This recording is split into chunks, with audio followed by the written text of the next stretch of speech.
کیا آپ جانتے ہیں کہ اسلام کی دعوت شروع میں کھلے عام نہیں دی گئی تھی؟ کیا آپ کو معلوم ہے کہ نبی کریم صلی اللہ علیہ وسلم نے کتنے عرصے تک خاموشی اور حکمت کے ساتھ لوگوں کو دین حق کی طرف بلایا؟ آج ہم ایک ایسے دور کی بات کریں گے جو صبر، حکمت اور ایمان کی بہترین مثال ہے۔ جب حضرت محمد صلی اللہ علیہ وسلم پر پہلی وحی نازل ہوئی تو آپ صلی اللہ علیہ وسلم کو اللہ تعالیٰ کی طرف سے انسانوں کو دین اسلام کی دعوت دینے کا حکم ملا۔ لیکن یہ دعوت فوراً کھلے عام نہیں دی گئی، بلکہ ابتدا میں خفیہ طور پر دی گئی۔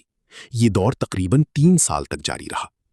اس خفیہ دعوت کا مقصد یہ تھا کہ پہلے قریبی اور قابل اعتماد لوگوں کو اسلام کی طرف بلایا جائے تاکہ ایک مضبوط بنیاد قائم ہو سکے۔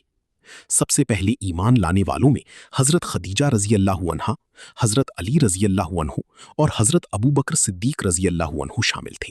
یہ وہ لوگ تھے جنہوں نے بغیر کسی شک کے نبی صلی اللہ علیہ وسلم کی بات کو قبول کیا اور اسلام کی بنیاد کو مضبوط کیا۔ اس دوران مسلمان چھپ کر عبادت کرتے تھے اور لوگوں کو آہستہ آہستہ دین کی دعوت دی جاتی تھی۔ یہی وہ وقت تھا جب ایمان والوں کی ایک چھوٹی مگر مضبوط جماعت تیار ہو رہی تھی، جو بعد میں اسلام کے پھیلاؤ کا سبب بنی۔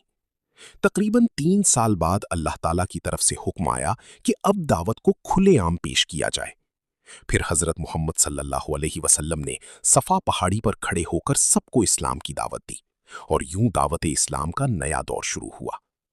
اس واقعے سے ہمیں یہ سبق ملتا ہے کہ بڑا کام ہمیشہ حکمت، صبر اور صحیح وقت کے انتخاب سے شروع ہوتا ہے۔ اب اگر آپ کو ایسے خوبصورت اسلامی واقعات پسند آتے ہیں تو ویڈیو کو لائک کریں اور ہمارے چینل کو ضرور سبسکرائب کریں تاکہ آپ کو مزید ایمان افروز ویڈیوز سب سے پہلے مل سکیں۔ جزاک اللہ خیرن۔